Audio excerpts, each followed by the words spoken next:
जे आम्हाला प्राप्त झालंय ना ते किती महागाचं आहे, ते किती अनमोल किमतीचं आहे हे आम्हाला माहित नाही. हो, ते अनमोल किमतीचं आहे. उदाहरण सांगत होते गुरुजी, एक राजा, पूर्वीच्या काळामध्ये राजे लोक शिकारीसाठी जायचे. एक राजा शिकारीसाठी गेला आणि ते शिकारीसाठी जात असताना त्यांच्यासोबत काय द्यायचं, सैन्य, काही शिपाई सोबत घेऊन जात होते. वनामध्ये फिरत असताना, पूर्वीच्या काळाचं वन बाबा, पूर्वी लोक म्हणायचे चकवा लागला, हे लागला. चकवा बिकवा काही लागत नव्हता, रस्ता विसरत होते लोक आणि भलत्या कोणत्याही ठिकाणावर जाऊन पोहोचत होते. पण ती शक्ती असेलही, पण आतापर्यंत आपल्याला काही अनुभव आला नाही. बरेच गावं हिंडलो, बरेच रातचाही प्रवास चालू असतो, पण आपल्याला काय अजून देवाच्या कृपेने, साधू संतांच्या आशीर्वादाने आपल्याला कोणत्या चकव्या नाही, विकवाने काही घेरलं नाही बाबा. घेरलं तेव्हा सांगेन की असतोय म्हणून, बरं का.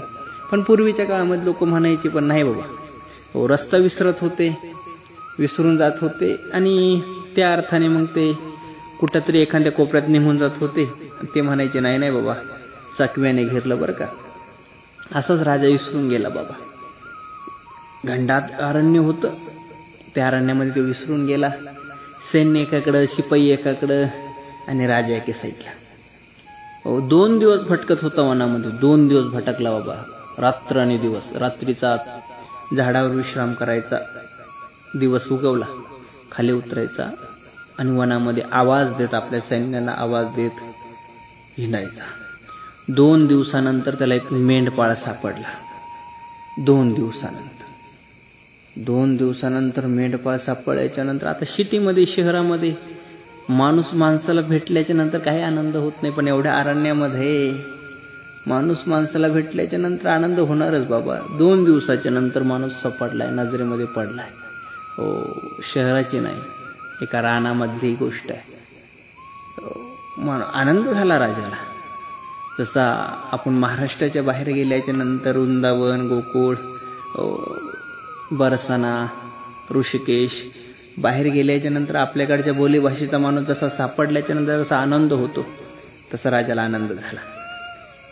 राजाने पाहता क्षणी हसला गाला आणि आनंद झाल्याच्या नंतर राजा तिथं गेला, कडकडून त्याला मेंढपाळाला मिठी मारली. काय झालं बाबा, तुझं धष्टपुष्ट दिसतोय, अंगावरचे कपडेही चांगले आहे. काय झालंय? काही नाही, काहीतरी खायला द्यावं. राजाने मेंढपाळाने सांगितलं खायला, माझ्याकडे खायला काही नाही. काहीतरी असेल ना. मेंढपाळाने सांगितलं 2 दिवसापासून रानात आलेलो आहे, 2 दिवसाच्या शिळ्या भाकरी देऊ का? द्या.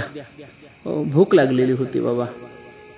भाकरी दिल्या 2 आणि भाकरी दिल्याच्या नंतर याच्या संग काय खायला? हा कांदा घे आणि खा बाबा भाकर. मेंढपाळाची भाकर राजाने खाल्ली, तृप्तीचा ढेकर दिला आणि याला काहीतरी द्यावं म्हणून राजाने त्याला आपल्या अंगावरचा शला दिला.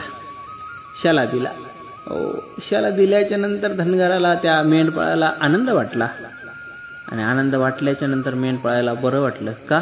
कारण की मेंढपाळाच्या अंगावरची घोंगडी ही फाटली होती आणि त्याला वाटलं आता घोंगडीच्या रूपामध्ये हा शला भेटला.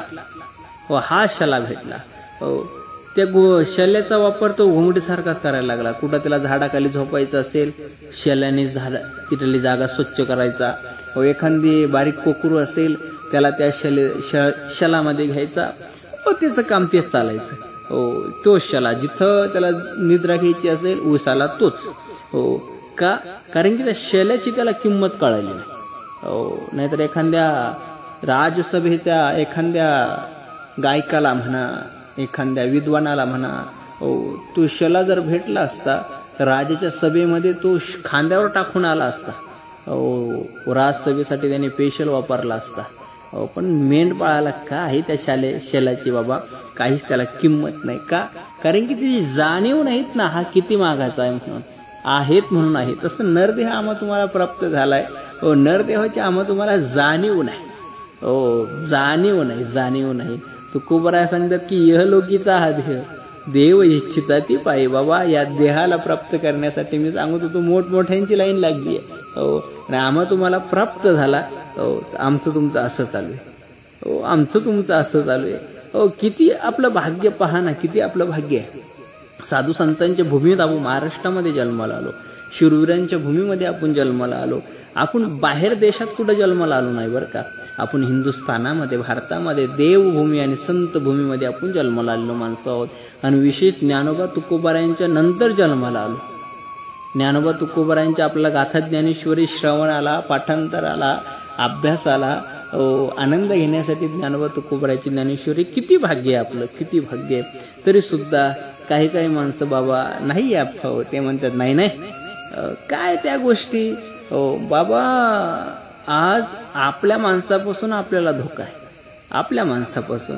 हो आपले जर प्रत्येक माणूस आपला आपला जर धर्म जोपासत असेल, हो संध्याकाळी म्हणा, सकाळी म्हणा, कधीतरी भगवान परमात्म्याच्या मंदिरात म्हणा, हो गावात जे मंदिर असेल त्या मंदिरात दिवा लावायला जात असेल, तिथं जाऊन जर दर्शन घेत असेल, आपल्या आपल्या धर्माप्रमाणे जर आपल्या धर्मातला माणूस, प्रत्येक माणूस जर आपल्या धर्माप्रमाणे वागला ना बाबा, तर आपला धर्म खतरामध्ये राहूच शकत नाही.